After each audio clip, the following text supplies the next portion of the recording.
Good morning. It's March 25th, 2025.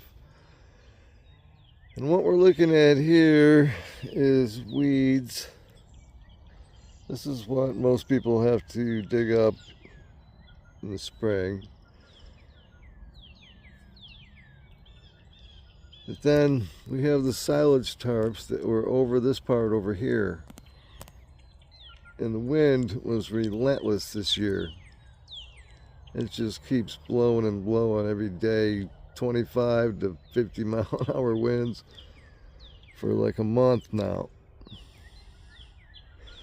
So anyway, this is what a silage tarp will do to you. This was the field that I had all the dill in to attract the beneficial bugs.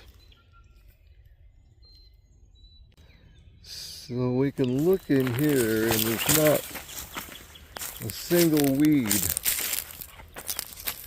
It's just dried up dill and sticks and mulch that I used last year, but no weeds. And the tarp has been on since the fall. And it just blew off the other day. In fact, it's not completely off. And I hold down my tarps with rocks. You can buy sandbags, but you know, if you can find rocks, they're free and they'll last forever. See, we have the garlic over here that we planted last fall. It's looking really good. I gave it a little water because we're in a drought. Again, we have a burn ban. But wouldn't this just be wonderful to plant in without any weeds? That's what a silage tarp will do for you. And that is a silage tarp. They can get a little pricey, but depends how much work you want to do. It saves, like the guys that go to the farmer's market, it saves them a ton of work. So what I'm going to do now is take this piece of tarp, which is big enough for what I want to do with it, and bring it over to another place where I had some wood chips delivered years ago. But then grass and everything started growing in it. It's over there.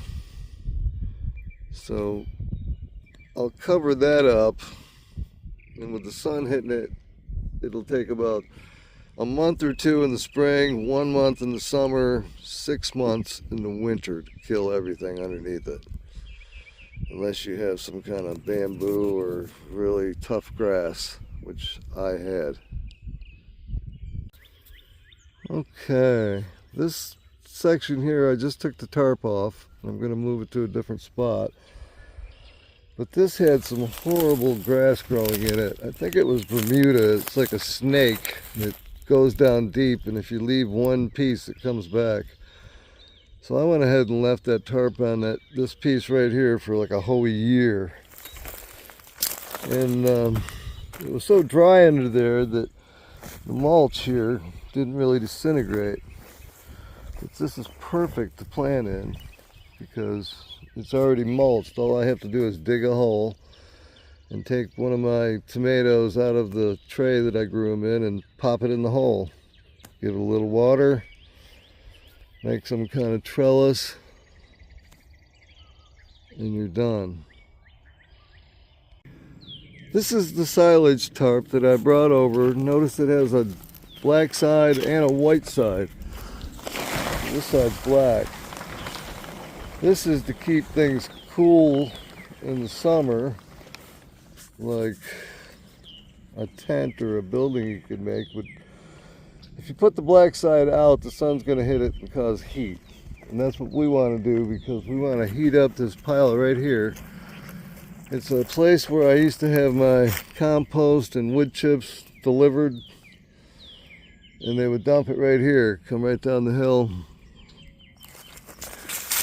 And it started getting grass in it. You can see it all there, that tan, that's grass. And it's the worst weed in my opinion. Like my dad once said, grass baby, grass. You got to get that out of the garden because it's just going to take over.